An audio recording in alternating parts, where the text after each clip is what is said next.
Buenos días, que el Señor les bendiga en esta mañana. Damos gracias a Dios por esta oportunidad que nos da una vez más, día miércoles, de poder estudiar su palabra. Vamos a orar y darle gracias al Señor y vamos a entregar este tiempo para que sea Él hablando a nuestros corazones y bendiciendo la clase desde el principio hasta el final. Oremos y presentémonos delante de Dios. Padre, te damos gracias en esta hora, Señor. Tú eres bueno, tú eres grande, tú eres santo, Señor. Reconocemos tu amor, tu voluntad, reconocemos, Señor Jesús, todas las bondades con las cuales tú nos has rodeado. En esta hora, Dios mío, una vez más, como miércoles a miércoles lo hacemos, nos presentamos delante de ti, para que seas tú, Señor, con tu Espíritu Santo, con tu fresca unción, Señor, derramándote sobre nuestras vidas. Abre los ojos de nuestro entendimiento, Señor. Ayúdanos a entender esas verdades ocultas que tú has dejado en tu palabra como unas perlas preciosas guardadas, Señor. Te rogamos que nos des un espíritu dispuesto, que nos des una mente, Señor, que pueda entender lo que tú has dejado escrito para nosotros en esta hora. Bendice la vida de mis hermanos, sus familias, todo lo que ellos poseen, Señor, pueda ser bendecido. En esta hora te adoramos y te bendecimos, Cordero de Dios. Amén, Señor, y amén. Muy buenos días, gracias a todos por estar conectándose ya desde temprano, ¿verdad? Gracias, Janecita, Dianita, muchas gracias. Hay más que todavía no las veo conectadas, pero bueno, gracias al Señor, ¿verdad? Porque nos da la oportunidad de poder estar una vez más juntas compartiendo la palabra del Señor. Continuamos con el estudio del día de hoy. Seguimos con el estudio del Evangelio de Juan. Hemos visto cosas muy importantes hasta este momento de lo que el Señor tiene para nosotros escritas en su palabra. Así es que vamos a seguir una vez más compartiendo esa palabra que Dios tiene para nosotros. Nos quedamos la semana pasada, nos quedamos en el capítulo 6 del Evangelio de Juan y ahí comenzamos a ver lo que era la cuarta señal que Jesús hizo. Y por favor, yo siempre lo recuerdo en cada clase para que nos podamos ubicar y recordarnos y que se nos quede en nuestra mente. En el capítulo 6 del Evangelio de Juan, vimos la semana pasada lo que era la cuarta señal. Estas señales el Señor las hizo. Fueron unos milagros o sanidades que el Señor hizo precisamente para poder enseñarnos algo espiritual a nosotros, que eso es lo que estamos tratando de aprender para conocer qué es lo que Dios tiene también para nosotros en este tiempo, ¿verdad? Así es que estuvimos viendo cómo Jesús alimentó a más de 5,000 personas con una oración y apenas con unos 5 panes y 2 peces, el Señor Jesús lo multiplicó. Y esos dijimos la semana pasada que es muestra de los milagros que el Señor va a hacer en los tiempos venideros por medio de su iglesia. Dios va a derramarse a nivel mundial, no a cierto sector, a cierta iglesia, a ciertos ministerios. No, el Señor va a derramar su gloria en los tiempos postreros de una manera total, completa. Y nosotros estamos aprendiendo eso para poder ser parte de lo que Dios quiere y de lo que Dios tiene para nuestras vidas. Así es que estuvimos hablando de todo eso, vimos los detalles y la simbología, qué es lo que eso significa. No vamos a verlo nuevamente. Nos quedamos en el capítulo 6 del Evangelio de Juan y ahora vamos a leer desde el versículo 15 hasta el 21. Aquí ya había pasado el milagro que Jesús hizo, que es la cuarta señal. Pero veamos ahora qué continúa narrándonos la escritura en el Evangelio. Evangelio de Juan 6:15. Dice, pero entendiendo Jesús que iban a venir para apoderarse de él y hacerle rey, volvió a retirarse al monte él solo. Qué importante ver la actitud. A mí me encanta cuando leo los evangelios, me encanta poner un énfasis específicamente en la vida, en el actuar, en las palabras que Jesús tenía. Porque definitivamente nosotros tenemos que aprender del maestro de maestros. Debemos imitar a Jesús en su forma de conducirse, en su forma de vivir la vida y de enfrentar cada situación en la vida. Así es que Jesús sabía que las multitudes para ese momento estaban encantadas, enamoradas de él, no precisamente por la palabra que él les hablaba, porque eso es lo que vamos a entrar a ver ahorita en este capítulo 6. Y tristemente, el capítulo 6 termina de una manera muy triste, ya lo vamos a ver, pero que también nos está advirtiendo el Señor precisamente qué es lo que va a suceder en los tiempos finales, que ahora a nosotros nos corresponde vivir. Así es que Jesús dice, entendiendo que lo iban a hacer rey. El Señor Jesús no necesitaba de que nadie lo coronara como rey. El Señor Jesús no le interesaba la gloria que las personas pudieran darle. Y esto es algo bien importante y que nosotros debemos de mantener siempre en mente.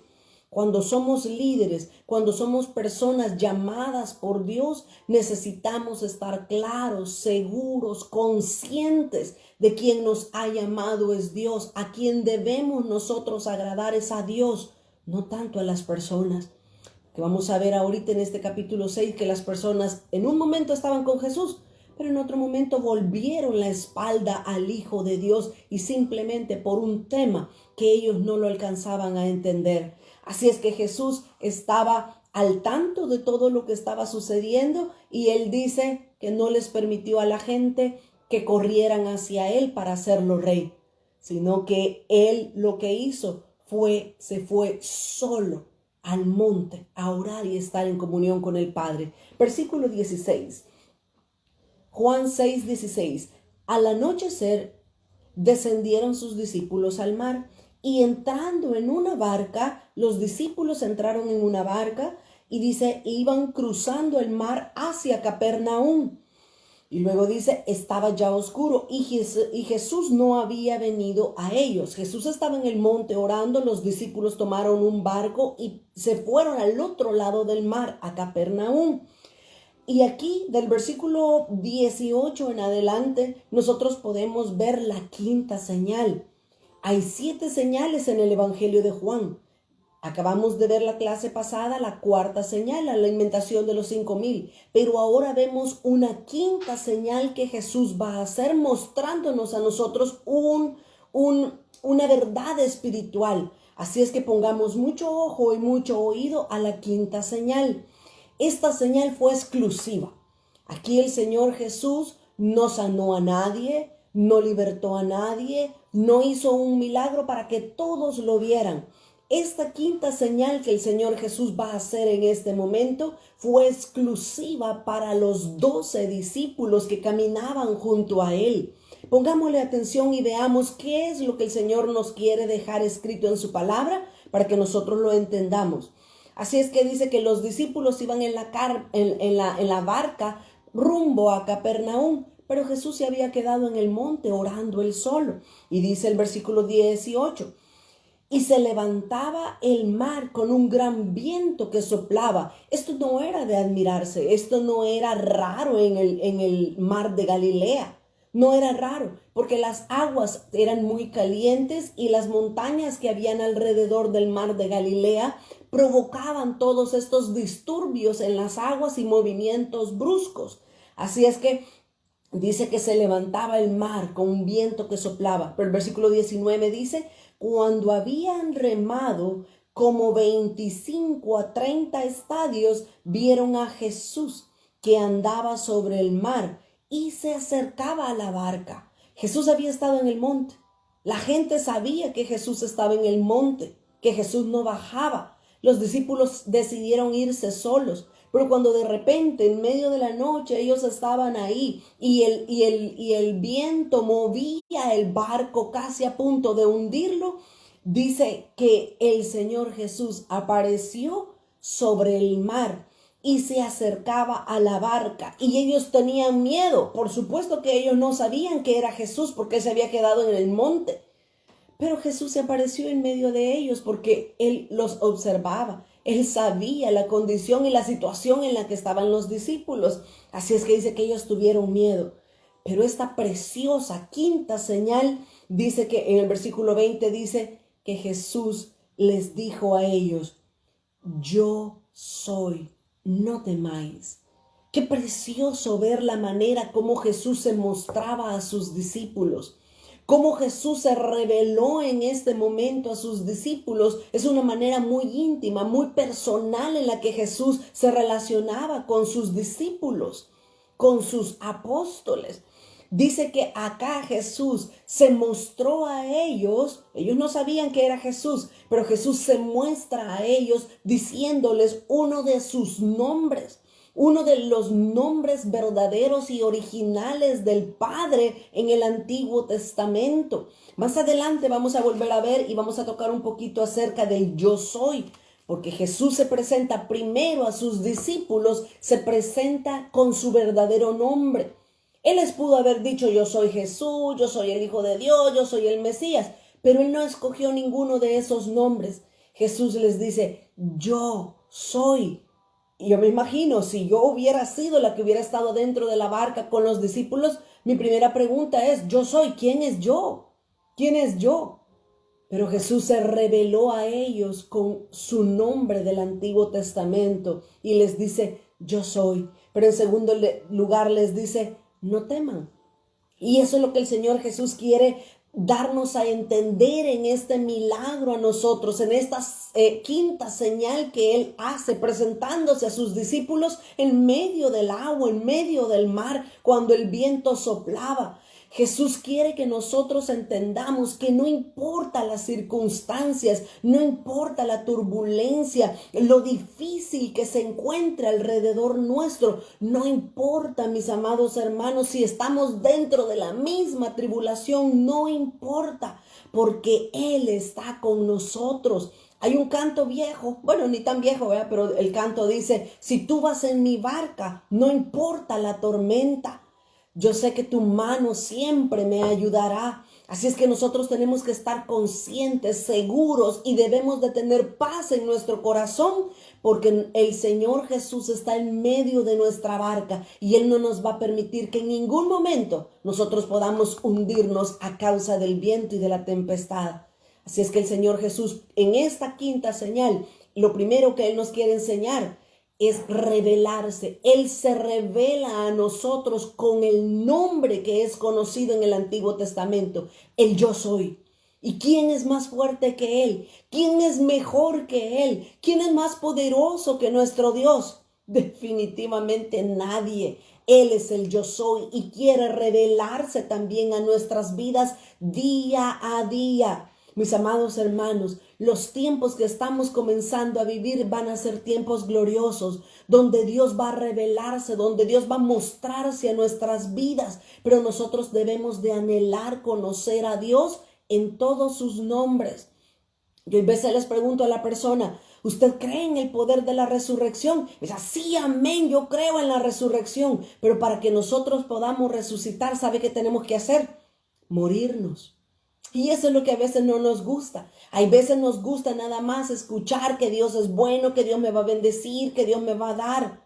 Pero no queremos pasar por los momentos difíciles.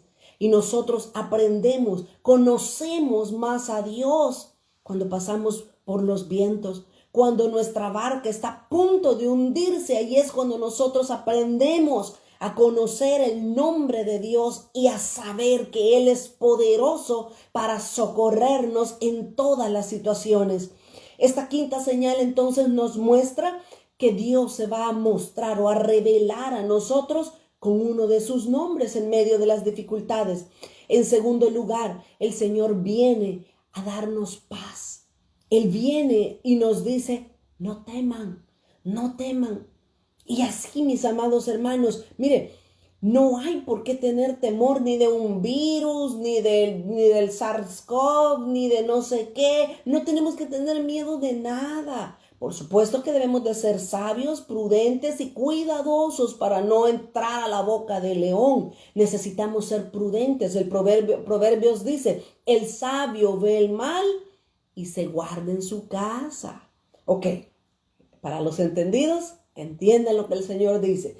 En segundo lugar, el Señor nos decía, no teman.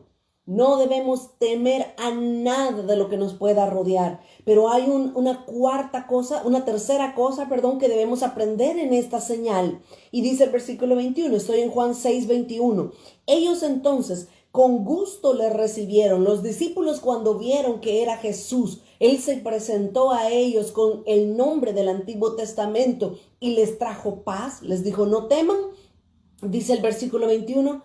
Ellos entonces con gusto le recibieron en la barca, la cual llegó enseguida. Mire qué milagro más precioso. Dice, Jesús entró en la barca y enseguida ellos llegaron a la orilla, a donde todo estaba ya bien y tranquilo.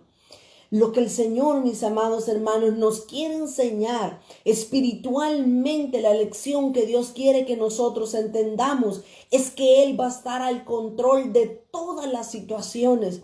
Es que Él es el que tiene la capacidad para que milagros sobrenaturales puedan suceder en medio de nosotros como iglesia y como hijos de Dios. El Señor ha hecho las leyes. Él le ha dado sabiduría a los hombres para que descubran las leyes. La ley de la gravedad, todas las leyes que existan. Usted nómbrelas y ya están descubiertas. El Señor ha dado gracia para descubrirlo, pero Él está arriba de toda ley que rige este mundo. Imagínense, Jesús caminaba sobre las aguas. Díganme, ¿quién puede imitar esa ley? Ni Pedro. Al principio Pedro salió a caminar sobre las aguas cuando Jesús estaba en otra ocasión caminando sobre las aguas, pero de repente comenzó a ver el viento. Y a mí me llama la atención esa frase porque el viento ni siquiera se puede ver, pero Pedro ve el viento y comienza a hundirse. Pero para el Señor no hay nada imposible. Lo que Él ha querido dejarnos escrito en la palabra es que Él está arriba de todas las leyes naturales. Un ejemplo de esto es Felipe. Felipe en el libro de los Hechos, que Hechos es un libro que registra muchos milagros que la iglesia primitiva hizo y que Jesús dijo, cosas mayores que estas harán ustedes. Así lo vemos en el libro de los Hechos. Pero dice Hechos capítulo 8 y el versículo 39 y 40 nos habla de un milagro similar como el que estaban viviendo los discípulos con Jesús en aquel momento en el mar de Galilea. Dice 8:39 de Hechos. Cuando subieron del agua, el Espíritu del Señor arrebató a Felipe. Y el eunuco no le vio más. Aquí todos nosotros conocemos que este es el momento donde Felipe estaba hablando con el eunuco y hablándole de la palabra de Dios y de las cosas del reino. Pero dice aquí la palabra de Dios que de repente el Espíritu Santo arrebató a Felipe y el eunuco se quedó solo en su camino por el que iba.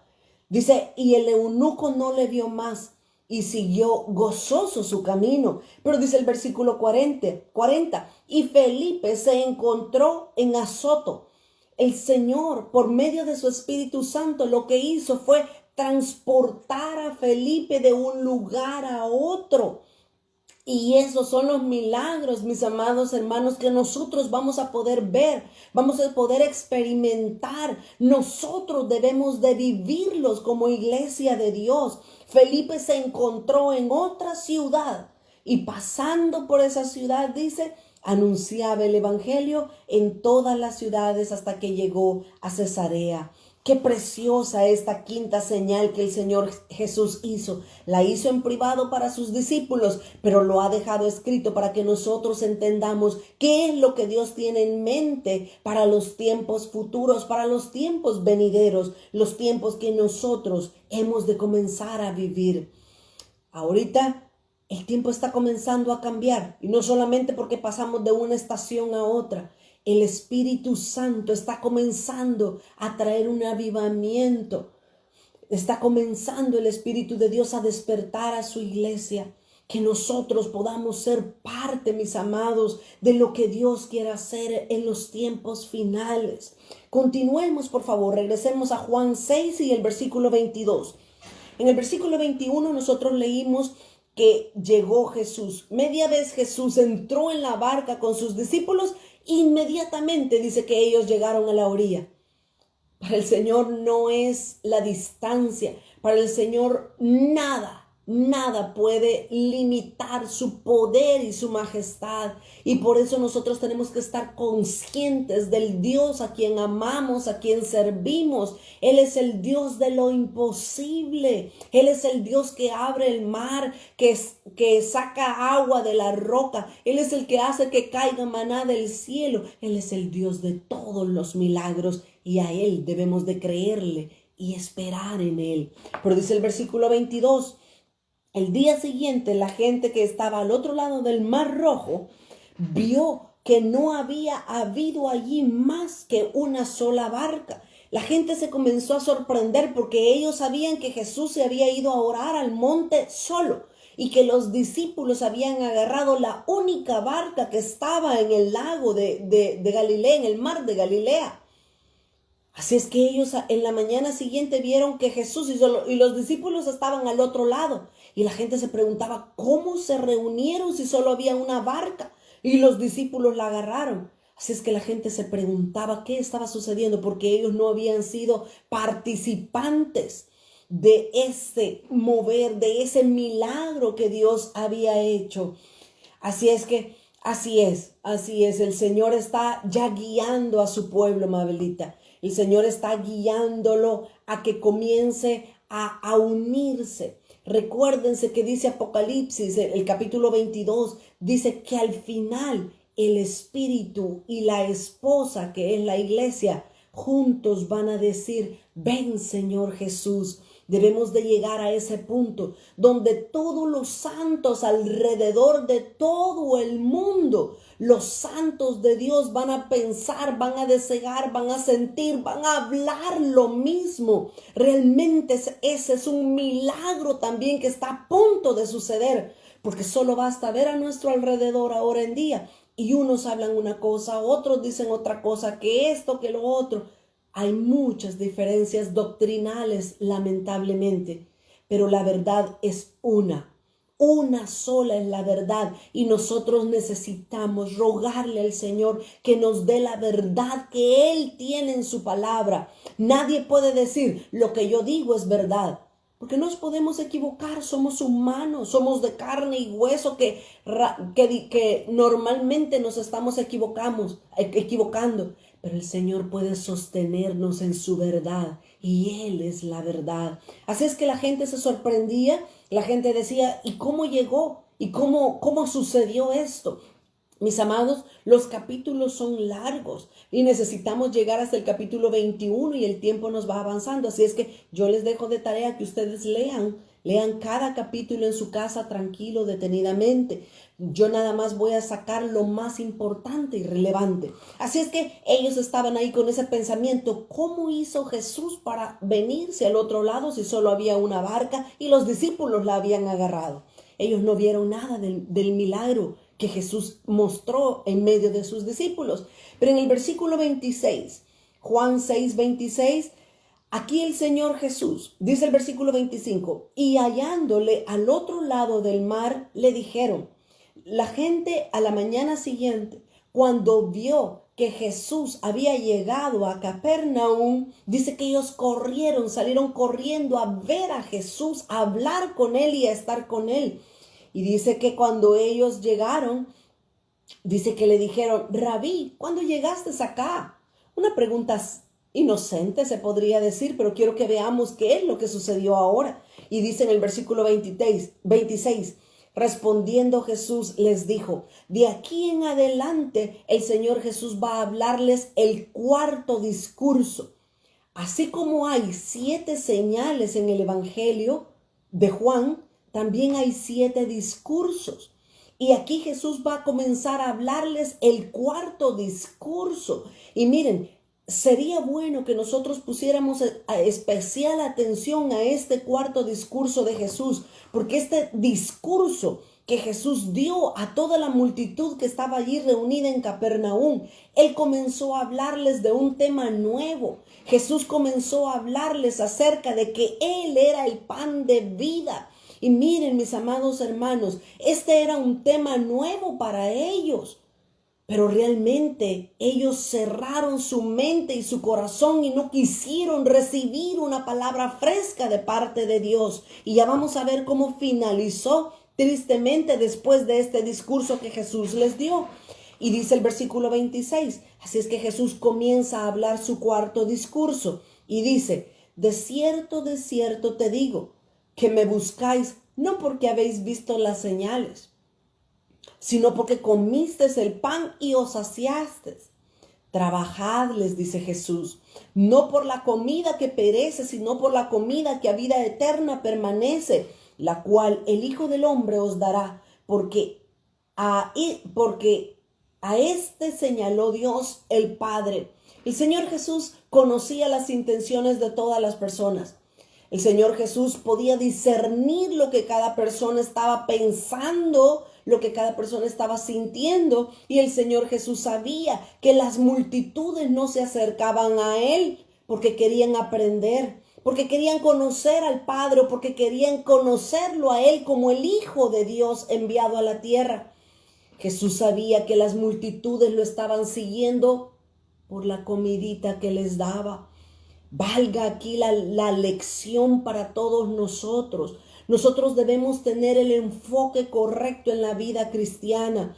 La vida cristiana no es para hacernos ricos. La vida cristiana no es para hacernos prósperos. La vida cristiana no es para hacernos exitosos. El Señor Jesús entregó su vida en la cruz del Calvario. El Padre se despojó de su Hijo y lo entregó al mundo para que nosotros tuviésemos salvación, para que nosotros recibiéramos el perdón de pecados, sanidad, para que nosotros fuéramos primeramente fortalecidos en el Espíritu.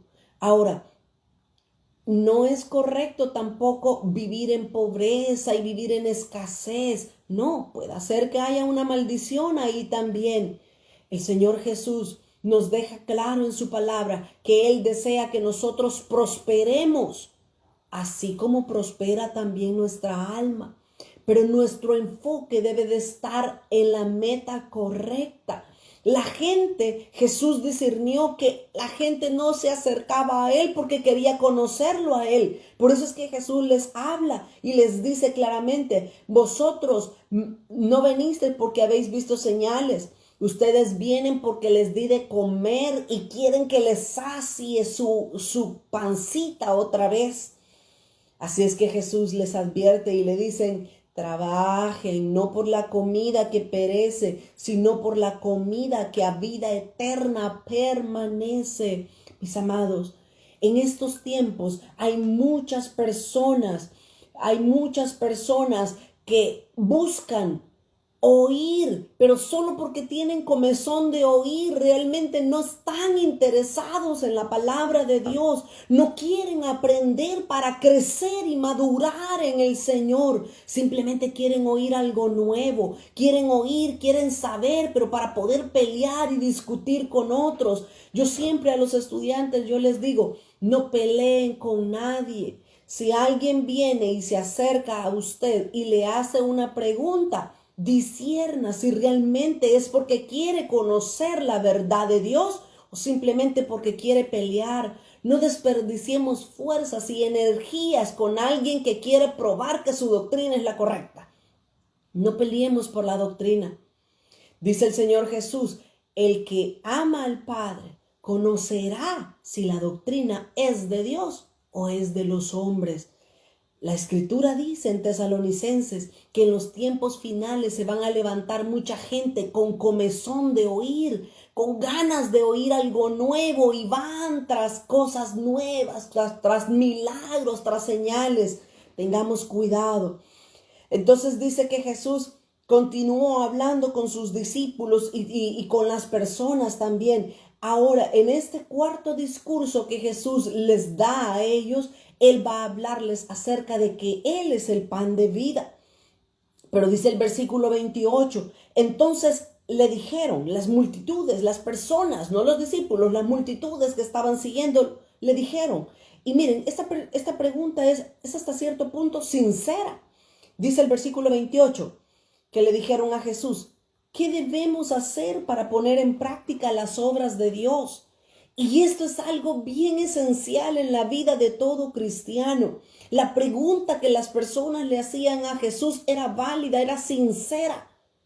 Pero ¿hasta qué punto realmente ellos querían conocer las obras de Dios para ponerlas en práctica? Pregúntese usted. Yo constantemente me lo pregunto. ¿Por qué quiero aprender?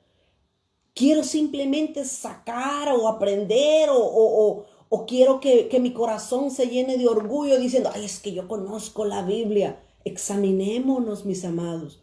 Ellos le preguntaron, ¿qué debemos hacer para poner en práctica las obras de Dios?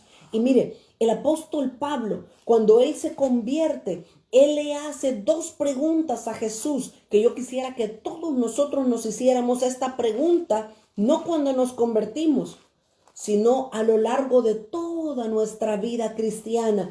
Dice Hechos capítulo 9 y el versículo 5 y 6, cuando el apóstol Pablo se convirtió, cuando el Señor Jesús se le presentó personalmente, cuando él iba camino a Damasco, dice que Pablo cayó al suelo ciego. Pero cuando él vio por el Espíritu al Señor, dice Hechos 9:5, que Pablo le hizo dos preguntas a Jesús. Y Pablo le hizo las preguntas que allá también le estaban diciendo las personas a Jesús. Pablo le dice, ¿quién eres, Señor? Y Jesús le responde, el Señor responde. En primer lugar, nosotros debemos de hacernos esta pregunta todos los días. ¿Quién eres, Señor? Eso lo que significa es, Señor, yo quiero conocerte a ti. Revélame quién eres tú. Y eso es lo que nosotros necesitamos para poder caminar vidas cristianas diferentes a las del mundo. Ahora ya no se distingue quién es cristiano y quién es del mundo, porque hablamos, nos vestimos, juzgamos, todos lo hacemos igual que el mundo. No hay una distinción, no hay una marcada diferencia. Pero Pablo le dijo a Jesús, ¿quién eres, Señor? Y Jesús fue amable y él le respondió y le dijo, yo soy Jesús, a quien tú persigues. Dura cosa te es dar cosas contra el aguijón. Pero en el versículo 6 está la segunda pregunta que Pablo le hizo a Jesús. Dice, él temblando y temeroso le dijo, Señor, ¿qué quieres que yo haga? Y una vez más el Señor amablemente le responde a Pablo y le dice, levántate y entra en la ciudad y se te dirá lo que debes de hacer. Las multitudes preguntaron a Jesús, ¿qué haremos para hacer las obras del Padre? Pablo preguntó dos cosas, ¿quién eres, Jesús? Y en segundo lugar, él preguntó, ¿qué quieres que yo haga? Esas dos preguntas son preguntas que nosotros debemos preguntárselas al Señor todos los días de nuestra vida cristiana, para que el Señor Jesús nos pueda ayudar a conocer su deseo, a conocer su voluntad y que nosotros podamos vivir agradándole a Él. Regresemos a Juan capítulo 6. Estábamos en el versículo 28, la pregunta que las personas le hicieron a Jesús, y en el versículo 29 vemos la respuesta que Jesús les da. Y dice, respondiendo Jesús les dijo, esta es la obra de Dios, que creáis en el que ha enviado. Y fíjese ahora, cambian la pregunta. No les interesó lo que Jesús les dijo. Ahora cambian a otra pregunta las personas. Y dice el versículo 30, le dijeron entonces, ¿qué señal pues haces tú para que veamos y te creamos? ¿Cómo? Después de haberlos alimentado a los 5,000 que habían estado ahí, después de haber multiplicado los panes, los 5 panes y los 2 peces, todavía no entendían ni creían que Jesús era el Hijo de Dios. ¿Querían más señales? Qué tremenda la incredulidad de las personas, ¿verdad? Entonces dice, ¿qué señales nos haces? ¿Qué obras haces? Le preguntan. Y dice el versículo 31, que ellos creyéndose muy teólogos y muy sabios, le dicen, nuestros padres comieron el maná en el desierto, como está escrito, pan caído del cielo les dio a comer. Y Jesús se les queda viendo, yo me imagino que de una manera muy amorosa, así como es Él cuando nosotros nos equivocamos, se les queda viendo. Y Jesús les dice, ¿quieren hablar del maná? Perfecto. El maná, el ejemplo que ustedes me están citando, fue realmente un milagro que Dios hizo para el pueblo de Israel mientras anduvieron en el desierto. Era un milagro, el maná, el pan que caía del cielo realmente era un milagro. Ni antes ni después nadie ha sido alimentado de esa forma tan milagrosa como lo hizo Dios con su pueblo de Israel. Y aún así no entendieron. Mire lo que les responde Jesús en el versículo 32. Y Jesús les dijo: de cierto os digo, no os dio Moisés el pan del cielo. Eso, en pocas palabras, Jesús les decía, eso era una figura y no se los dio Moisés el pan. Quien dio el pan fue el Padre Celestial, les dio el pan, no fue Moisés. Les está explicando Jesús teológicamente a ellos, tal vez entienden la verdad del asunto. Y dice Jesús: mas mi Padre os da el verdadero pan del cielo. Versículo 33, porque el pan de Dios, dice, es aquel que descendió del cielo y da vida al mundo. Jesús, el ejemplo que ellos le estaban poniendo, la señal que ellos estaban citándole del pan, Jesús dijo, eso entra perfectamente en el discurso que yo les estoy dando. Yo les estoy hablando que el pan de vida soy yo, que yo he descendido del cielo para alimentarlos, para saciarlos, para sustentar su necesidad. Pero eso es lo triste y eso es lo doloroso para el Hijo de Dios y para Dios mismo, de su pueblo. ¿Sabe por qué? Porque muchas veces Dios nos habla cosas espirituales, pero nosotros las queremos entender con nuestra mente natural. Nosotros queremos interpretar las cosas de Dios con nuestra mente humana y eso no puede ser así. Dice Primera de Corintios capítulo 2, 14. Primera de Corintios capítulo 2 y el versículo 14.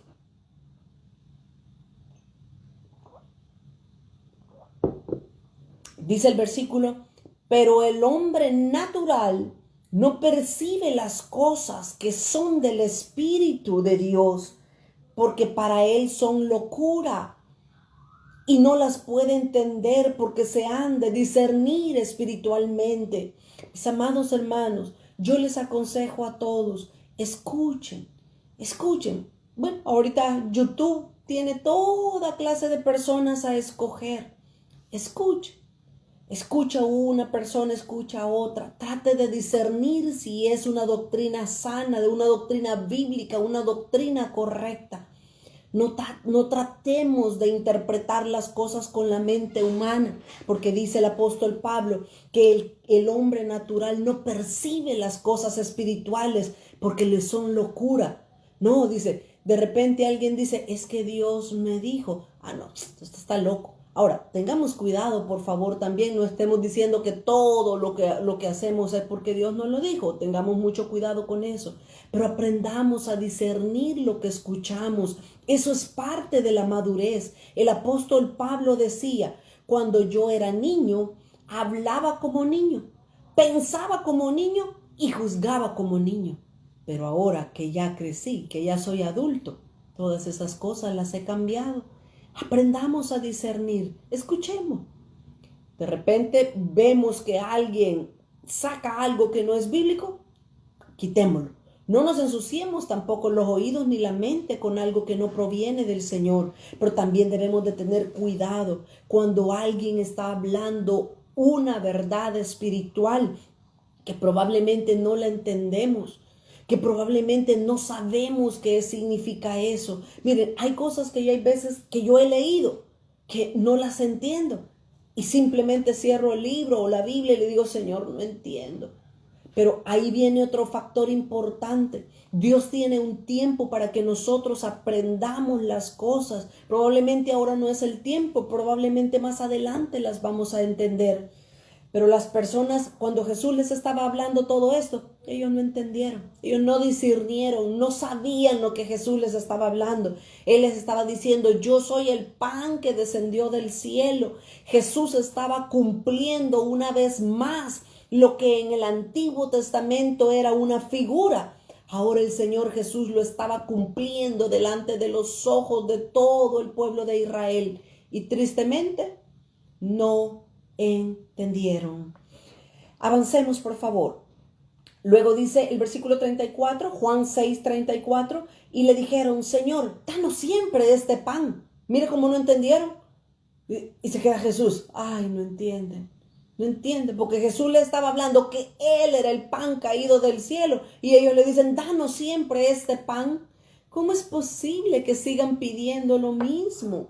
Y dice el versículo 35, Jesús les dijo: y aquí está, mis amados hermanos, el primer yo soy del libro de Juan, del Evangelio de Juan. Recuérdense, la primera clase dijimos que en el Evangelio de Juan habían 7 señales, habían 7 discursos, pero también habían 7 yo soy que Jesús habló. Y aquí está el primer yo soy. Jesús les dice públicamente a todos, allá en el milagro que les dio a sus discípulos, se les ríe como el yo soy.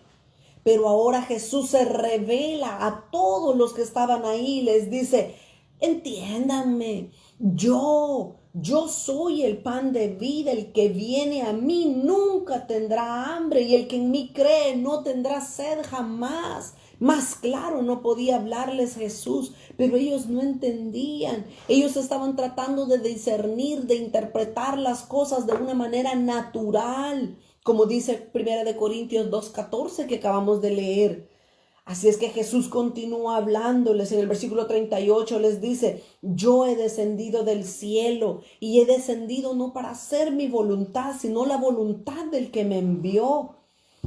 Jesús está hablando todo este precioso cuarto discurso. Les está hablando acerca de que Él es el pan de vida. Él es el que ha descendido del cielo. Pero veamos la reacción de las personas al oír que Jesús dice: cómanme a mí. Si ustedes me comen a mí, dice Jesús, no van a tener hambre jamás, no van a tener sed jamás. Pero mire el versículo 41 lo que dice. Murmuraban entonces, o sea que no entendieron.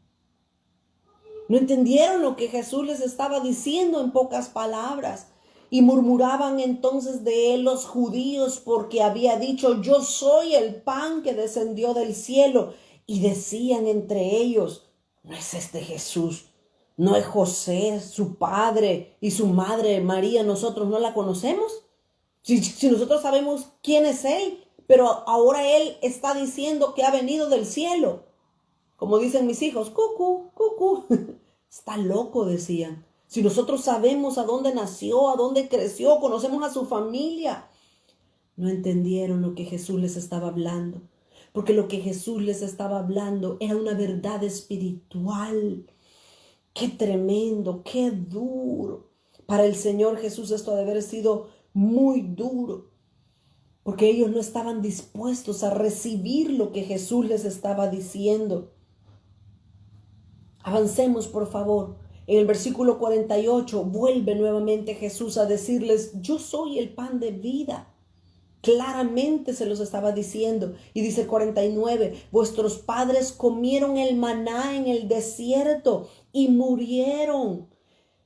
Este es el pan que descendió del cielo para que el que de él coma no muera. Les está diciendo Jesús a todos ellos: yo soy el pan vivo que descendió del cielo. Si alguno comiere de este pan de Jesús, vivirá para siempre. Y el pan que yo le daré es mi carne, el cual yo daré por la vida del mundo. Miren, el Señor Jesús ya estaba comenzando a hablarles acerca del propósito por el cual el Padre lo había enviado a este mundo, pero ellos no podían entender. Ellos no podían saber. Y dice el versículo 52, dice: entonces los judíos contendían entre sí, se rascaban la cabeza y decían: ¿cómo es eso? ¿Qué nos quiere decir? Y dice: ¿cómo puede darnos a comer su carne? ¿Quiere que nos hagamos caníbales o qué? No entendían porque trataban de discernir con su mente natural algo que Jesús les estaba dando espiritualmente. Ahora déjenme decirles la verdad espiritual para nosotros en este discurso de Jesús. Eso es precisamente lo que nosotros hacemos cuando simbólicamente tomamos la cena, cuando tomamos la Santa Cena. Precisamente esto que Jesús les está diciendo en este cuarto discurso es lo que nosotros hacemos. Nosotros tomamos el pan, partimos nosotros el pan, debemos de partirlo nosotros, no una galletita que nos den, no. La palabra dice debemos partir el pan, porque así dijo Jesús, este es mi pan que por vosotros es partido. Nosotros debemos partir el pan y comerlo. Luego agarramos la copa y la bebemos. Estas dos son cosas y realmente llenas de una verdad profunda espiritualmente. En primer lugar, cuando nosotros tomamos el pan, ese pan sigue siendo pan, pero espiritualmente y por fe nosotros entendemos que cuando tomamos ese pan, cuando ingerimos ese pan se transforma espiritualmente dentro de nosotros en la vida de Cristo. ¿Por qué? El pan representa la vida. Jesús, leímos en Juan 1:1, que Jesús es el verbo hecho carne. Jesús es la palabra encarnada de Dios en este mundo, que cuando nosotros comemos el pan es un símbolo que de nosotros nos estamos alimentando de la palabra de Dios. Eso es lo que significa la carne de Cristo, comer la carne de Cristo. Ellos no lo entendieron. Nosotros por misericordia entendemos un poquito de esto. Cuando comemos el pan, estamos participando de Cristo, comiéndolo a Él para que nuestro entendimiento de las cosas espirituales y celestiales puedan ser entendidas y discernidas espiritualmente. Pero cuando nosotros bebemos la copa cambia. El elemento del vino o del jugo pasa a ser parte, según lo que dice Levíticos 17:11. Dice Levíticos 17:11 que la vida está en la sangre de las personas o del animal. La vida está en la sangre. Entonces, beber la sangre de Cristo significa que nosotros participamos de la vida de Cristo también. Nosotros estamos ingiriendo su sangre. No era algo literal como ellos pensaban. Es algo que debían de entenderlo espiritualmente, así como nosotros también lo hacemos por medio de la Santa Cena. En otras clases he hablado de lo delicado y del cuidado de lo que es la Santa Cena y de lo que representa. Así es que no voy a hablar acerca de eso porque necesitamos avanzar en nuestro estudio. Así es que ellos no entendieron y ellos decían, ¿qué? ¿Este está pidiendo que comamos su carne? No entendemos, decían ellos, no entendemos. Y dice Juan 6:53, Jesús les dijo, de cierto os digo que si no coméis la carne del Hijo del Hombre y bebéis su sangre, no tenéis vida en vosotros. Si alguien no quiere participar de la cena del Señor, dice el apóstol Pablo, examínese, pida perdón, reconcíliese con Dios y tome la Santa Cena. Pero hay veces que las personas se creen listas y le quieren jugar la vuelta a Dios y como saben que andan en pecado, dicen, no, yo no tomo la Santa Cena. Es peor todavía, porque no va a poder ser limpiado por el cuerpo, por la sangre, no va a poder ingerir la vida de Cristo. La Escritura es clara y dice, si alguno de vosotros hubiese pecado, abogado tenemos para con el Padre. Si estamos a punto de tomar de la Santa Cena, por eso es que no tenemos que hacerlo de una manera indolente y jugando. No, tenemos que discernir, pensar lo que estamos haciendo, analizar nuestras vidas si estamos viviendo en pecado. Y si estamos viviendo en pecado, confesémoselo a Dios, apartémonos del pecado y tomemos una vez más de la vida. Participemos del cuerpo y de la sangre de Cristo. Así es que Jesús les sigue diciendo en todos los versículos que siguen, les sigue insistiendo: coman, beban mi carne, beban mi sangre, coman mi carne, porque en ella hay vida. Pero ellos tristemente no pudieron entender eso. Del versículo 59 hasta el versículo 62 dice algo acá. Leámoslo, 59, 6:59. Estas cosas dijo en la sinagoga, enseñando en Capernaum. Todo esto lo estaba hablando Jesús en las sinagogas, que ahí estaban los judíos, ahí estaban los religiosos y no entendían. Al oírlas, muchos de sus discípulos, oiga qué triste, así va a finalizar de triste esta historia. Jesús hizo ¿qué señal fue? En el capítulo 6 al inicio Jesús hizo su cuarta señal, el cuarto milagro. Pero en el versículo 26 en adelante Jesús les habló su cuarto discurso acerca del pan de vida. Pero todo eso no les alegró, no les dio vida, no los transformó, sino que dice que en el versículo 60, al oírlas, muchos de sus discípulos dijeron: dura es esta palabra, ¿quién la puede oír? Ay, Señor. 61. Sabiendo Jesús en sí mismo que sus discípulos, Jesús sabía, Jesús discernía lo que había en el corazón de las personas.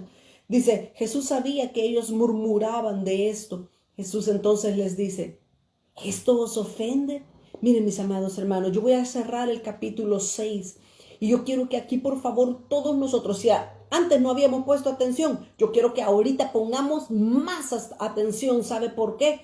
Porque aquí en estos versículos, el cuarto discurso de Jesús, Él lo va a cerrar con una verdad espiritual que nosotros debemos de entenderla, porque esto está una vez más a punto de suceder en los días venideros. Va a haber una gloria de Dios, pero también va a haber una fuerte apostasía en medio del pueblo de Dios, y nosotros debemos de estar sabedores de eso y debemos de rogarle al Señor no ser parte de la apostasía, no ser parte de los apóstatas que van a negar la fe, sino ser parte de aquellos que participan de toda la gloria que Dios ha de traer a su iglesia.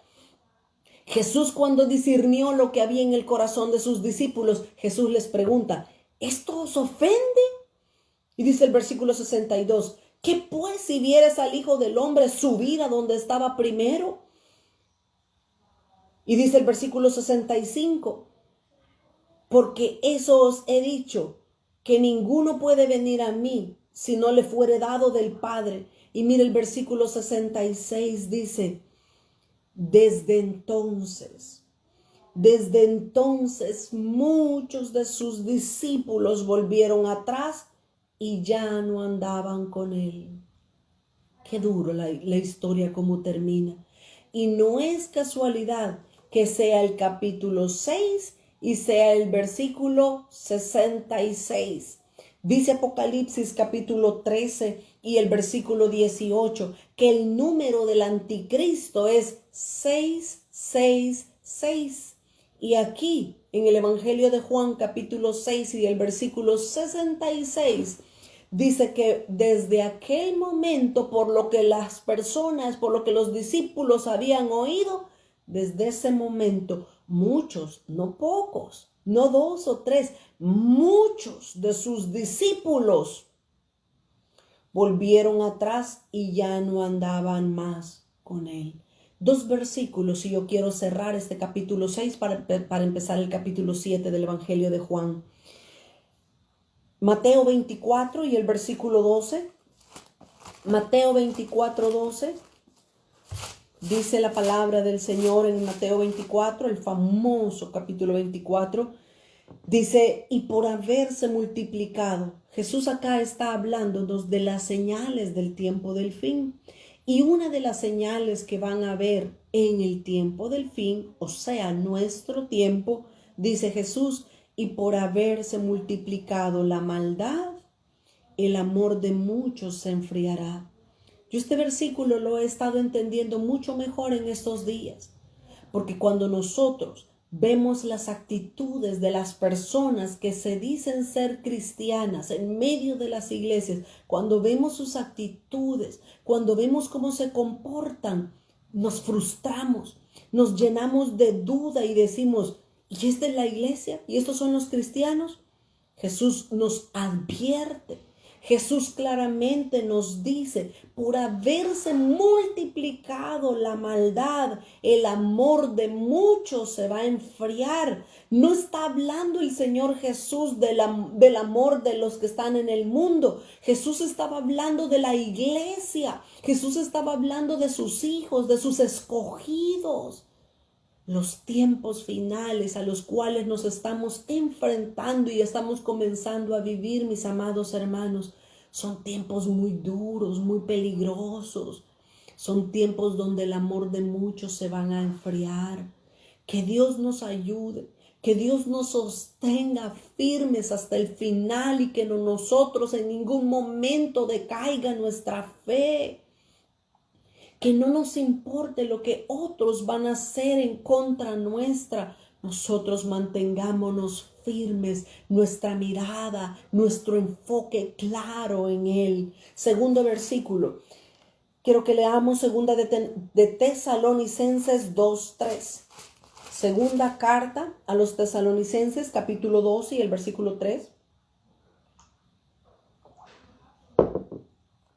Este versículo a nosotros nos da un entendimiento muy claro. Y miren,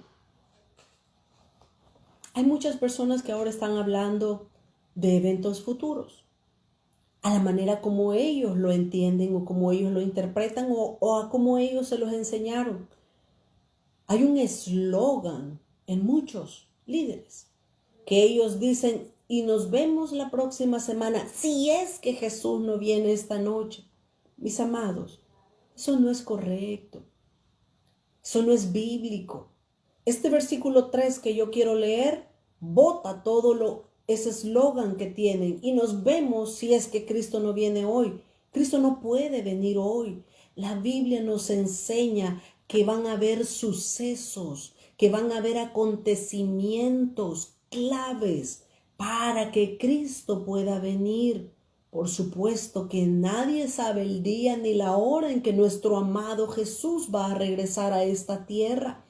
Pero mire el versículo 3, ¿qué es lo que dice? Segundo de Tesalonicenses 2 y el versículo 3 dice, nadie os engañe. Y ahí está hablando precisamente acerca de las señales del fin, también el apóstol Pablo. Y dice que nadie os engañe. Jesús no puede venir esta noche, es imposible. Así, es imposible que Jesús venga ahorita. Dice, mirad que nadie os engañe. En ninguna manera. Porque no vendrá. Oiga, Jesús no vendrá. Quitémonos de nuestra boca esa expresión. Jesús puede venir esta noche. No. Dice, porque Jesús no vendrá sin que antes venga la apostasía. Ojo. La apostasía va a venir primero y después vendrá Cristo. Cuando veamos la apostasía, esa es la primera señal, ya voy a mencionar la otra que dice aquí el apóstol Pablo. Cuando nosotros veamos la apostasía en medio de la iglesia, aflijámonos, porque entonces sí el Señor Jesús puede venir. Ahora, probablemente alguien pueda estar ahorita viéndonos o en el futuro nos ve y digan, ¿qué es la apostasía? Yo no sé ni cómo se come eso. ¿Qué es la apostasía? La apostasía, mis amados hermanos, es aquellos que niegan la fe. Aquellos que han aceptado a Jesús, aquellos que han caminado con Dios cierto tiempo y de repente dicen, no, dice que no, ya realmente ya no le creo a la Biblia. Porque miren, unos dicen una cosa, otros dicen otra. Total, yo ya no sé ni a quién creerle. Así es que no, yo mejor me voy a retirar de la iglesia. Y niegan a Jesús, apostatan. Ahora, si una persona no se congrega, no significa que es un apóstata. No nos confundamos también. Apostasía, busque la definición exacta. Y en el Google, le voy a dar permiso que busque la definición exacta de apostasía en el Google. Y apostasía simplemente significa negar la fe.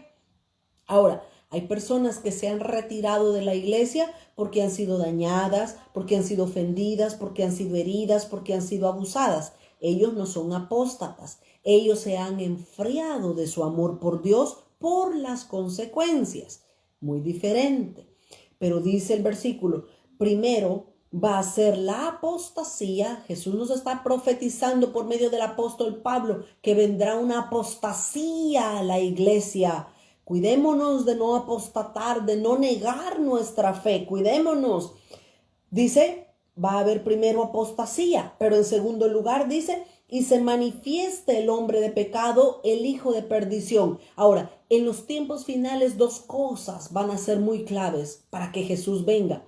Primero va a haber apostasía y segundo se va a manifestar el anticristo. Lo vuelvo a leer para que lo entendamos. Dice, nadie os engañe en ninguna manera, porque no vendrá sin que antes venga la apostasía, sin que antes se manifieste el hombre de pecado, el hijo de perdición. Así es que mire qué clave es este versículo. Por favor, el Señor Jesús no puede venir hoy en la noche. Primero tiene que haber apostasía y primero tiene que manifestarse el anticristo. ¿Ya se manifestó el anticristo? No, ya nació, ya está grande, pero todavía no se ha manifestado. ¿Falta poco? Sí, falta muy poco. Ahí es donde nosotros tenemos que estar pendientes, no a lo que nos dice CBS o no sé cómo se llaman las noticias, pues ni veo noticias. No hay que estar pendiente de lo que digan las noticias. Hay que estar pendiente de lo que la palabra de Dios nos diga y lo que el Espíritu Santo nos revele en cuanto a los tiempos. Necesitamos discernir los tiempos en los que vivimos. Avancemos, mis amados hermanos, porque el tiempo va corriendo y yo quiero avanzar con el estudio. Así es que, tristemente, cuando Jesús les habló a sus discípulos y a todas las personas, Jesús les habló que Él era el pan de vida y que debían de comerlo a Él, comer su carne y beber su sangre. Dice Juan 6:66, desde aquel momento muchos de sus discípulos se retiraron de Él. Ahora veamos la actitud de Jesús cuando sus discípulos se le fueron. ¿Qué hizo Jesús? Versículo 67, Juan 6:67. Dijo entonces Jesús a los 12. Miren lo que Jesús les dice a sus 12 discípulos, el círculo más íntimo de Jesús. Les dice, ¿se quieren ir vosotros? ¿Se quieren ir ustedes también? ¿Queréis acaso iros vosotros también? Ojo, ojo. La apostasía se llevó en ese momento. Muchos apostataron y dijeron, no, Jesús está loco, quiere que comamos su carne, que nos hagamos caníbales, está loco. Se regresaron, negaron su fe. Ahora Jesús viene y a los más íntimos, a los que estaban más cerca de Él, a los 12, dice que Jesús no les dice, ay, ¿y ahora qué hago? Discípulos, se me fueron todos y ahora, ¿cómo los atraigo de vuelta? ¿Les voy a hacer otro milagro? No, Jesús no hizo eso. Jesús les dijo, ¿y ustedes se quieren ir también? Váyanse, váyanse. Miren, aquí me encanta ver cómo Jesús actúa. ¿Sabe por qué? Porque a Jesús no le preocupaba a la gente. A Jesús no le preocupaba qué era lo que pensaban o dijeran de Él. A Él no le entristecía eso, porque Él sabía que Él estaba hablando lo que el Padre le había dicho que hablara. Es más, en este momento Jesús probó a sus discípulos y déjeme decirle que el Señor también va a probarnos a nosotros. El Señor Jesús nos va a decir, ¿qué? ¿Ya no quieren sufrir? Entonces vayan, hagan lo mismo que los demás. Jesús nos va a desanimar, por decirlo de esa manera. Jesús nos va a probar a ver qué realmente nosotros hacemos. Pero ¿qué sucedió? Versículo 68. Le respondió Simón Pedro y le dice, esta divina respuesta que Pedro dijo, esta es una respuesta que el Padre le puso en su corazón y en su lengua. Dice que Pedro le dijo, Señor, ¿y a quién iremos si solamente tú tienes palabras de vida eterna? Y nosotros, oiga lo que Pedro dice, y nosotros hemos creído y conocemos que tú eres el Cristo, el Hijo del Dios vivo. Los que tenemos ratitos de caminar con el Señor sabemos que este es un canto que dice, Señor, ¿a quién iremos? Solo tú tienes palabras de vida eterna. Y nosotros hemos creído y conocemos que tú eres el Cristo, el Hijo del Dios vivo. ¿Se recuerdan de ese canto? Qué hermosa respuesta la que Pedro le da a Jesús. Jesús nunca trató de hacer la verdad atractiva para las personas. Jesús nunca trató de, no voy a decir eso porque voy a ofender a la gente. Jesús nunca le dio a las personas lo que ellos querían oír.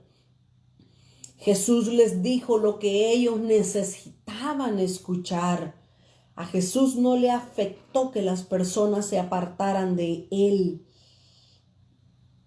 En tiempos de poda, oiga esto, en los tiempos donde Dios comienza a recortar el árbol, en los tiempos de poda en una iglesia o en un grupo cristiano, los que son fieles van a subir hasta la cima y ellos se van a dar a conocer en su fe inquebrantable y en su lealtad a lo que Dios les ha dicho. Cristo nunca fue influido por la oposición o los halagos de las personas. Jesús siempre supo quién era Judas, porque aquí lo dice en los versículos más adelante. Jesús siempre supo quién era Judas y quién eran sus discípulos. En los tiempos difíciles, el Señor Jesús nos va a probar para ver si realmente la palabra que estamos hablando la creemos, la abrazamos y estamos dispuestos aún hasta dar nuestra vida. O si cuando las cosas se ponen duras nosotros decimos, uy, no, esto ya no va conmigo. Uy, fuchi, que se me sacuda lo mal. Y yo me regreso al mundial. Versículo 70. Jesús les respondió, ¿no os he escogido yo a vosotros los 12? Y uno de vosotros es diablo. Jesús sabía quién era Judas desde el principio. Y el 71 dice, hablaba de Judas Iscariote, hijo de Simón, porque este era el que le iba a entregar y era uno de los 12. En los tiempos difíciles se mira realmente quiénes son las personas leales al ministerio, leales a Dios, leales a la doctrina. Cerramos de esta manera dura y fuerte, ¿verdad? Pero el Señor pues nos quiere advertir para que nos preparemos y nosotros no seamos de los que retroceden, ni mucho menos seamos de los Judas que traicionan al Maestro. Capítulo 7. Entre el capítulo 7, cuando termina el capítulo 7 y comienza el capítulo 6 del Evangelio de Juan, hay un periodo intermedio de por lo menos 6 meses. Juan, el escritor del Evangelio, él en los 6 primeros capítulos, imagínense, 6 capítulos hemos visto, y en estos primeros 6 capítulos, básicamente hay un cuarto de todos los milagros y de todo el ministerio público de Jesús. El apóstol Juan, el que escribió el Evangelio, él se centra más en la última etapa del ministerio de Jesús. Es por eso que ahora en el capítulo 7, apenas empezando en los primeros capítulos del Evangelio de Juan, pero ahora nosotros podemos ver en este capítulo 7 que ya eran los últimos 6 meses de vida que le quedaban a Jesús, porque Juan centra su Evangelio en la última parte del ministerio de Jesús. Ahora, bendito sea Dios que los otros evangelios, Mateo, Marcos y Lucas, ellos sí registran gran parte de todos los 3 años y medio que Jesús hizo. Así es que por eso se estudia el evangelio de Juan diferente de los evangelios sinópticos. Entremos al capítulo 7. En este capítulo 7, leamos los primeros 5 versículos.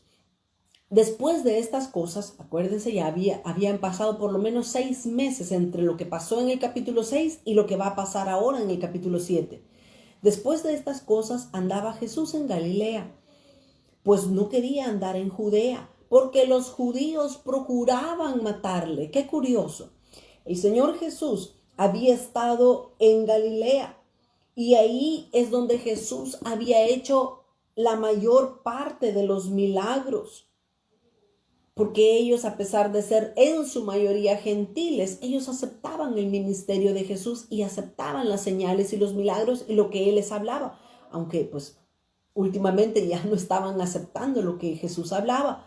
Pero dice el versículo 2, y estaba cerca la fiesta de los judíos, la de los tabernáculos. Esta fiesta de los tabernáculos, cuando estudiamos Levíticos, vimos en detalle que esta fiesta se celebra aproximadamente entre octubre y noviembre, a finales del año.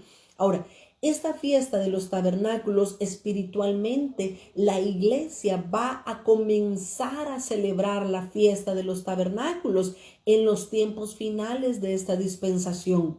Pero la fiesta de los tabernáculos se va a celebrar en plenitud cuando Israel sea restaurado, cuando Israel pueda entrar al milenio y los de la iglesia de Cristo, los cristianos que califiquen para entrar al milenio, van a celebrar también esta fiesta de los tabernáculos.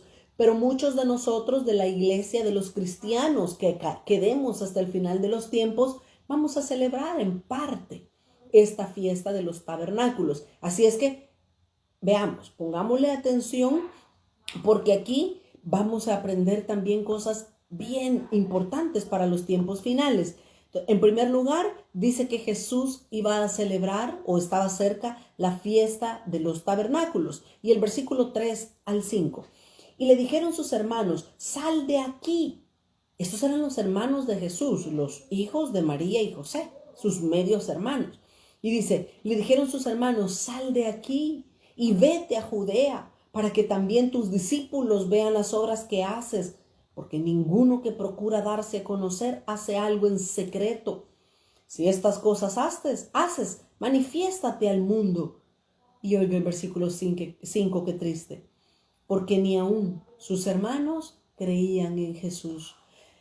Miren, este es un pasaje donde se nos muestra un poquito más de la vida diaria de Jesús, un poquito más de la rutina que Jesús hizo. Mis amados, no se habla mucho acerca de María o de José. No se sabe ni siquiera en qué momento murió José, el padre adoptivo de Jesús. Se cree que en los 18 años de silencio que la Biblia no menciona a Jesús, ahí murió José. Y Jesús, como era el primogénito, él se hizo cargo de su madre y de sus hermanos.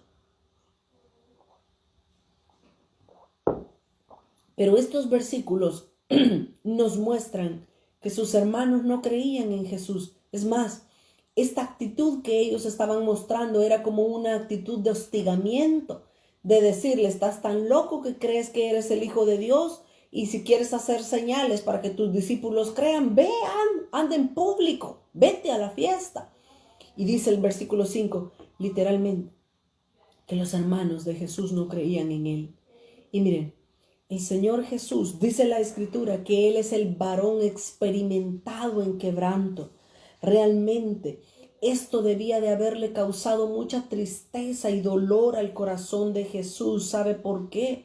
Porque el Señor Jesús sufrió un desprecio de su propia familia. Ni aún sus hermanos creían en Jesús. Es más, nos dice la Biblia y la historia nos narra que de los 5 hermanos de Jesús, por lo menos 2 de ellos creyeron hasta que Jesús murió.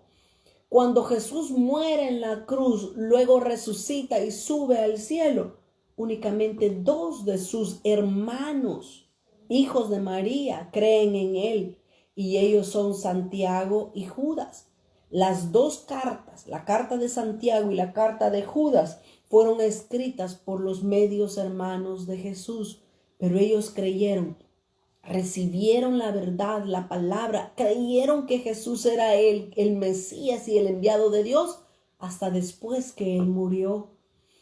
Y ellos llegaron a ser apóstoles en la iglesia primitiva también, Santiago y Judas. Pero realmente Cristo experimentó el rechazo más grande que nadie haya podido experimentar. Aún desde su nacimiento lo despreciaban y decían que él era el hijo de fornicación, porque María y José todavía no se habían casado. ¡Qué tremendo! Por eso es que, mis amados, Dios levantó hasta lo sumo a Jesús. Dios lo exaltó hasta lo sumo y le dio un nombre que es sobre todo nombre, porque de Jesús nosotros podemos aprender que cuando alguien sufre rechazo de parte de las personas, Dios le está permitiendo vivir algo de lo que Él también experimentó y vivió mientras vivió en esta tierra. Dependiendo del grado de humillación que nosotros tengamos, así va a ser el grado de exaltación al que Dios nos va a llevar. Probablemente muchos de nosotros hemos experimentado también el rechazo de nuestra familia. Hemos experimentado y que no nos creen, que no creen al ministerio, que no creen a lo que Dios quiere hacer a través de nuestra vida. Y eso duele. Y eso es algo muy doloroso. Pero ahí es donde nuestro enfoque no debe de estar puesto en las personas. Jesús sabía quiénes eran ellos. Jesús les responde y les dice en el versículo 6, Juan 7 y el versículo 6, Jesús les dice, mi tiempo aún no ha llegado, les dice Jesús, mas vuestro tiempo siempre está presto. Ustedes les gusta andar molestando, ustedes les gusta andar incitándome, ustedes les gusta andarme confrontando. Ustedes siempre están dispuestos a hacer lo que quieren que hacer. Pero dice Jesús, mi tiempo aún no ha llegado, mas vuestro tiempo siempre está presto. No puede el mundo aborreceros a vosotros, mas a mí me aborrece, porque yo testifico de él que sus obras son malas. Y les dice Jesús a sus hermanos, subid vosotros a la fiesta, yo no subo todavía a esa fiesta, porque mi tiempo aún no se ha cumplido. En dos ocasiones, en esta respuesta que Jesús les da a sus hermanos, en dos ocasiones Jesús les dice, mi tiempo aún no ha llegado. Y esta frase, lo que Jesús estaba mostrando es que Él tenía el control de todo el tiempo. Él sabía de parte del Padre, Él discernía los tiempos y Él sabía que a pesar de que ya le quedaba poco tiempo, porque esta fiesta de los tabernáculos se celebraba en octubre, para que nosotros conozcamos en nuestro tiempo, ¿verdad? Se celebraba la fiesta de los tabernáculos en octubre, pero para el próximo año, en abril, en el mes cuando se celebraba la Pascua, que era en el mes de abril de nuestro tiempo, de nuestro calendario, al Señor Jesús lo iban a crucificar. Imagínense, de octubre a abril, el tiempo que Jesús le quedaba de ministerio aquí en la tierra. Así es que Jesús les dice, ya se acerca, pero todavía no ha venido mi tiempo, no ha venido mi hora. Jesús tenía el control. Jesús sabía cuando el Padre le había dado el tiempo para entregar su vida. Versículo 10 al 13. Estoy en Juan 7, del 10 al 13. Pero después que sus hermanos habían subido, entonces él también subió a la fiesta. No abiertamente, sino como en secreto, dice. Versículo 11. Y le buscaban los judíos en la fiesta y decían, ¿dónde está aquel? Miren qué interesante. En la fiesta de los tabernáculos, el tema de la fiesta era aquel, Jesús, ¿a dónde está? Ellos no subieron a celebrar la fiesta, no subieron a encontrarse con Dios. Ellos andaban pendientes y buscando a dónde estaba Jesús porque lo odiaban, lo detestaban, querían matarlo para este momento. Así es que entre ellos, en secreto, decían, ¿y dónde está aquel? ¿Y a dónde está? Versículo 12. Y había gran murmullo acerca de él entre la multitud, pues unos decían, es bueno, pero otros decían, no, sino que engaña al pueblo.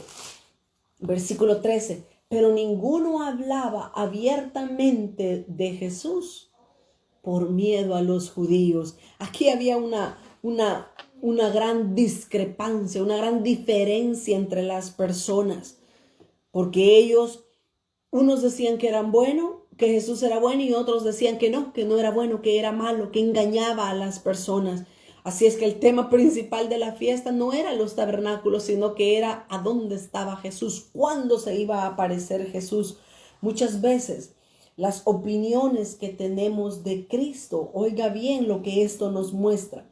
las opiniones que muchas veces nosotros tenemos de Cristo están basadas en la propia condición de nuestro corazón. Como yo les he enseñado en otras clases, cuando pasan situaciones difíciles como las Torres Gemelas, como los terremotos, como los tsunamis, como la pandemia, la gente comienza a preguntarse, ¿y dónde estaba Dios? ¿Y dónde está Dios? Juzgan a Dios como que si Él hubiera abandonado a su creación. Realmente la pregunta no es ¿y a dónde está Dios? La pregunta es ¿y a dónde estaba yo que no me di cuenta que eso venía? Un día de esto yo subí ahí en el Facebook algo que decía, si nosotros conociéramos realmente nuestras Biblias, no estuviéramos asombrados de lo que está sucediendo ahora. El Señor advirtió antes de que la pandemia viniera, el Señor advirtió a sus hijos que se prepararan. El que no oyó, a saber festejando qué andaba, porque no oyó lo que el Señor estaba diciendo. Y así cada evento, mis amados hermanos, cada evento el Señor advierte a su pueblo, le habla a su pueblo para que se recoja, para que se abstenga. Pero la pregunta es, ¿a dónde voy a estar Dios cuando Dios advierta de las cosas que van a venir? Necesitamos escudriñar la palabra, necesitamos conocer al Señor de la palabra y necesitamos abrir nuestros oídos espirituales. Así es que las personas acá en medio de la fiesta estaban juzgando a Cristo conforme a lo que había en sus corazones. Se puede conocer, oiga bien esto, se puede conocer la condición de una persona por la actitud que esta persona tiene hacia Dios. Todas las personas allí en la fiesta tenían temor de hablar de Jesús, porque los religiosos habían determinado echar a todos aquellos que creían y apoyaban a Jesús. Ellos habían determinado no aceptarlo. Entremos al quinto discurso de Jesús. Desde el versículo 15, del 16 en adelante está el quinto discurso que Jesús dio a la multitud. Veamos Juan 7 y el versículo 14. Dice, mas a la mitad de la fiesta subió Jesús al templo y enseñaba. Déjeme darle una clave más. Al principio de este capítulo 7 yo mencioné y yo dije que la fiesta de los tabernáculos es la fiesta que espiritualmente la iglesia va a comenzar a celebrar en los tiempos finales de esta dispensación de la gracia. La iglesia va a comenzar a experimentar el poder de Dios a través de ella. Pero la escritura, no solo en este versículo, sino que en muchos versículos más, la escritura nos muestra que una de las características del tiempo del fin va a ser el ministerio de enseñanza. Jesús dice que subió a la mitad de la fiesta. ¿Qué fiesta? La de los tabernáculos. A la mitad de la fiesta subió Jesús y entró al templo. ¿Y qué hacía?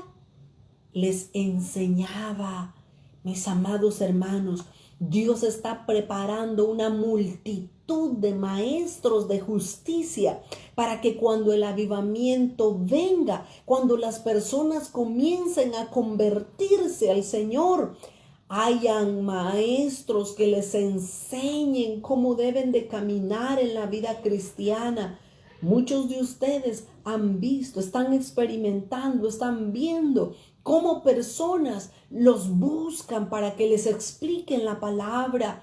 Y eso es que yo les insisto a las hermanas que están estudiando, yo les insisto, Dios está preparándonos para ser maestras de justicia. Dios nos está preparando, llenándonos de su palabra. Porque ¿cómo se siente usted cuando la gente le dice, hermana, explíqueme la segunda venida? Y usted, no sé, fíjese. No, hermanos, si la iglesia debe de ser cabeza y no cola, cabeza no porque tiene los templos más grandes, debe de ser cabeza porque es la que conoce los misterios de la palabra de Dios, es la iglesia la que conoce el corazón del Padre y debe discernir los tiempos. Así es que por favor, No pierda tiempo y jugando y que reunión de aquí, que reunión de allá y que ahora pijamada y que ahora aquí. No, apártese. Jesús eso era lo que hacía. Cuando la gente quería coronarlo como rey, inmediatamente Jesús se apartaba y se iba a orar y a pedirle al Padre, Señor, no dejes que el humo se me suba a la cabeza y que yo crea que realmente soy rey para ellos. La gente buscaban a Jesús porque, miren, les daba de comer. Así es que dice el versículo 14, regresando, que Jesús subió a la mitad de la fiesta de los tabernáculos y Jesús entró en el templo. ¿Y qué hacía Jesús? Les enseñaba. Dios está preparando maestros y maestras de justicia para que le enseñen a las naciones las verdades de su palabra. Mira, amado, es cansado, yo entiendo. ¿Sabe que yo hay veces después de predicar o después de enseñar, agarro mi laptop, agarro mis libros y me vuelvo a sentar a seguir estudiando y estudiando y estudiando? Es difícil, cuesta, pero ¿sabe qué? Hay una recompensa de parte de Dios. Versículo 15. Y se maravillaban los judíos diciendo, ¿cómo sabe letras sin haber estudiado? Ellos se cuestionaban. Admiraban a Jesús. Y eso es lo que las personas deben de hacer de nosotros. ¿Y cómo sabe esta? Mire, cuando yo empecé a estudiar en el Instituto Bíblico, yo tenía aproximadamente 19 años tenía cuando yo empecé a estudiar en el primer Instituto Bíblico. Luego me gradué, pero seguí estudiando. A mí me encanta realmente estudiar la palabra del Señor. Ahora, a nadie le interesa eso. El punto es este. Yo estaba trabajando en lo secular, yo estaba trabajando y estaba estudiando en mi país, estaba estudiando inglés por la mañana, pero en la noche estaba estudiando en otro instituto bíblico. Estudiaba en la mañana inglés, iba a mi trabajo todo el día y en la noche me iba al instituto bíblico a estudiar. Yo tenía 21 años para ese momento. El contador de la empresa donde yo trabajaba, cuando él llegaba a hacer la auditoría, él me veía que yo estaba estudiando y estudiando y estudiando. Y me decía, ¿y qué hace? ¿Qué estudia? ¿Qué lee? Y le digo, estoy estudiando. ¿Y qué estudia? Me dice, ¿qué carrera está sacando en la universidad? No, estoy estudiando teología. Y se me quedaba viendo y abría los ojos y me decía, mire señorita, me dice, usted es muy inteligente, usted es joven, no desperdicie su tiempo en eso. Estudie una carrera que le dé dinero. Mire, yo soy contador. Yo saqué mi carrera y tengo este buen trabajo, me pagan bien. Estudia algo que le va a servir en la vida. Y yo me quedaba por no reírme en la cara de él, ¿verdad? A los 22, 23 años comencé yo a enseñar a los institutos bíblicos en mi país, en diferentes ciudades. Por misericordia de Dios, he seguido enseñando a lo largo de todos estos años, desde los 22 años enseñando en institutos bíblicos. Y como yo les he dicho a las alumnas, aquí yo les enseño a ovejas. Allá yo les enseñaba a pastores, a líderes de las iglesias les enseñaba. He visto colores blancos, grises, de todo. Pero el Señor Jesús quiere personas que estén dispuestas a abandonarlo todo, aún su reputación, aún que no van a ganar ni un 5. A mí nadie me paga por hacer esto. Nadie me paga. Ni ofrenda me da nadie por hacer esto. Pero lo hago porque Dios me lo ha mandado a hacer. Y que conste, yo no estoy cobrándole a nadie, ¿ok? A mi Dios me da la recompensa. Pero así la gente veía a Jesús y se maravillaban porque decían, ¿y cómo sabe todas estas cosas? Si nunca lo hemos visto estudiar. Eso es lo que se obtiene de una relación con Dios. Hay veces que las personas dicen, no, esas son locuras, no, eso está raro. Pero mire qué bonito se siente cuando alguien dice, mira hermana, esto no lo entiende, explíquemelo. Y uno comienza a agarrar la Biblia y comienza a explicarle con la palabra de Dios lo que Él quiere decir. Qué bonito se siente y esa es la recompensa. Así es que dice el versículo 16, Jesús les respondió y les dijo, mi doctrina, oiga, y esto se los digo también a todos los que escuchan este video, Dice, mi doctrina no es mía, sino de aquel que me envió. El que quiera hacer la voluntad de Dios conocerá si la doctrina es de Dios o si yo hablo por mi propia cuenta. El que habla por su propia cuenta, su propia gloria busca. Pero el que busca la gloria del que le envió, este es verdadero. Esa es una de las claves muy básicas cuando oímos a una persona. ¿Hacia quién atrae la atención? Yo les he dicho a las hermanas que estudian, a los estudiantes, yo les he dicho, hay veces que yo escucho prédicas que sé más del que habla que de la Biblia. Sé más de la persona. El punto de un estudio, de una prédica, no es que yo cuente mi vida. El punto es de enseñar la palabra y de que todos conozcamos al Señor de la palabra. Dice Jesús, el que habla de lo suyo busca su propia gloria, dice, y no la gloria del que lo envió. Y dice el versículo 19, ¿no os dio Moisés la ley y ninguno de vosotros cumple la ley? ¿Por qué procuran matarme? Lo que Jesús en pocas palabras les estaba diciendo era, si ustedes conocieran realmente la ley de Moisés, ustedes sabrían que yo soy el profeta del que habló Moisés en sus escritos.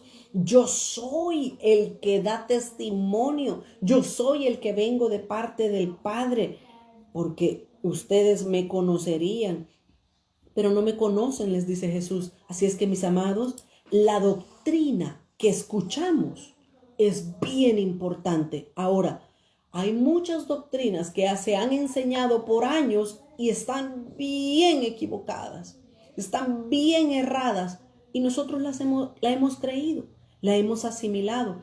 Yo un día de estos estaba pensando la diferencia entre la verdad y un cuento. Todos nosotros conocemos, y con esto termino, todos nosotros conocemos el cuento de la Caperucita Roja. Y eso no crean que es un cuento solamente entre nosotros los hispanos. También en los anglosajones, la Red Riding Hood. Ahí está, la Caperucita Roja. Ese es un cuento. Y cada padre le ha contado ese cuento a sus hijos. Yo creo que no hay ningún padre, madre o abuelo que no le haya contado el cuento de la Caperucita a sus hijos o a sus nietos. El punto es este. La Biblia no es un cuento. Alguien habla maravillas de la doctrina, alguien habla maravillas, pero nunca me cita la Biblia. Para mí eso es un cuento. Una doctrina. Y fíjense, para que una doctrina sea verdadera y sea creída por nosotros, debe de tener versículos en el Nuevo Testamento y en el Antiguo Testamento. Si hay una doctrina que solo hay versículos que la apoyan en el Nuevo Testamento, no es del todo doctrina. Puede ser una enseñanza, pero no es una doctrina, no es un fundamento básico. Porque para que una doctrina sea verdadera, tiene que tener su base en el Antiguo y en el Nuevo Testamento.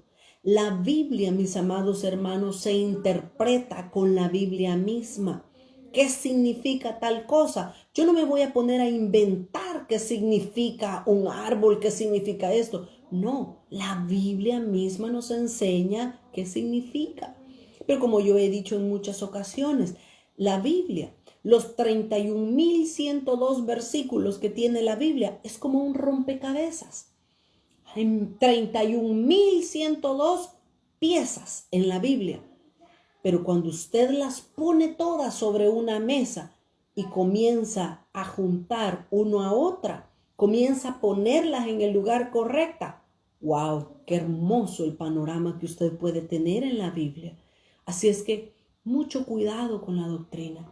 Como yo he repetido en muchas ocasiones, Jesús aquí está diciendo, los tiempos finales va a haber mucho engaño. Mateo así lo dice, Pablo así lo dice, Jesús así lo dice. El que quiere hacer la voluntad de Dios, conocerá si la doctrina es de Dios. Hay cosas que son nuevas, que nunca las hemos oído. Tengamos la humildad, la mansedumbre de escuchar algo. Y si Dios nos da testimonio, creámoslo y cambiemos. Yo sé que no es fácil. Yo sé que hay muchos de nosotros que por años hemos estado creyendo algo, que así nos lo enseñaron y nosotros ingenuamente lo creímos. Pero ¿dónde está la base bíblica? ¿A dónde dice la Biblia? Cíteme la Biblia. Cítemela. Y entonces cambiamos la doctrina. Démosle gracias al Señor, el tiempo se nos ha acabado y Dios ha sido bueno. Pudimos avanzar un buen trecho ahora, pero todavía estamos escasos. Tendríamos que ir conociendo 2 capítulos diarios para terminar en el capítulo 21, el último día de diciembre. Démosle gracias al Señor y muchas gracias a todos ustedes por estar pendientes de la transmisión de este día. Vamos a orar. Padre, te damos gracias en esta hora por la bendición, Señor, que tú nos concediste de poder abrir tu palabra. Mi Señor, gracias te damos por ser tan bueno y permitirnos entender cosas, Señor, que tú has dejado ocultas en medio de los renglones de tu palabra, Señor. Danos, por favor, un espíritu manso, un espíritu dócil para que podamos cada día aprender lo que tú tienes en tu mente y en tu corazón para nosotros. Te ruego, Señor, en esta hora que continúes guardando la vida, las familias, todo el ser, la persona de cada uno de mis hermanos. Guárdalo, Señor, en el hueco de tu mano y que podamos estar cada uno de nosotros cubiertos con la sangre de Cristo. En esta hora te damos gracias. Amén y amén. Mis amados hermanos, el día de mañana, el próximo miércoles, quiero decir, mañana es el Día de Acción de Gracias aquí en Estados Unidos, pero pues con la ayuda del Señor, la próxima semana, el próximo miércoles, vamos a estar juntos una vez más aprendiendo la palabra del Señor.